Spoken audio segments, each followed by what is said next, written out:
Rudina Xhunga është një nga gazetarët më të mira në vend. Ajo, pasi bëri një karrierë të suksesshme televizive në televizionet kombëtare, ka vendosur të tërhiqet në projektin e saj. Ajo që e bën të ndryshme Rudinën nga koleget e saj është fakti se Rudina është më e ndjeshme dhe më njerëzore dhe nuk shkel me këmbë njerëz për të arritur aty ku synon.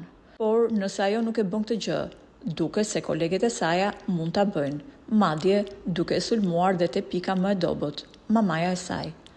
Para disa kohësh në rrjetet sociale u bë virale një intervistë që kishte dhënë mamaja e Rudinës në zonën e liçenit. Për herë të parë Rudina ka folur për fyerjen që i kanë bërë koleget e saj gazetare, problemit shëndetësor të mamasë së saj dhe situatën shokuese që i ndodhi pas 13 vitesh.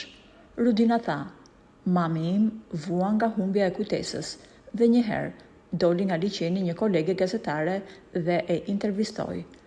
Ajo tha nga ato gjërat që mund të thotë një njeri me demencë. Dhe ato e publikuan intervistën. Thash, sa turp."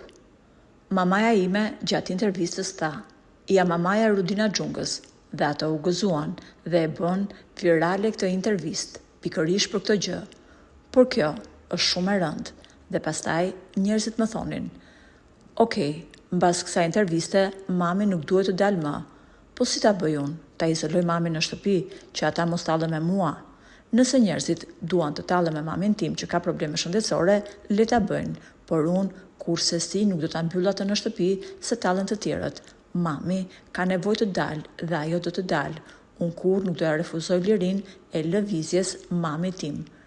Kujtesa e ikën, por dje, pas 13 vitesh, për herë të parë, mami më pyeti: "Si je?" Dhe unë fillova të qaja, sepse thash, pas 13 vitesh, mami po më bën këtë pyetje. U preka sepse në përgjithësi, ajo nuk më pyet si jam, ajo do të di vetëm se si ajo është. Kur e dëgjova këtë pyetje, i thash: "Nuk jam mirë, kam këtë problem." E po më tha: "Nuk e mama që të pyesi dhe prandaj e ke këtë problem." Ky ishte një moment që kujtesa ju rikthye dhe unë e përqafova fort dhe u përlota në krahët e saj.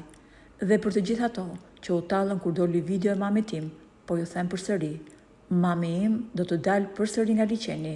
Ai territor është kënaqësia e saj, kontakti i saj me realitetin. Ju mund të vazhdoni e ta përflisni, por unë kurse si nuk doja mohoj mamit tim të drejtën e shëtitjes.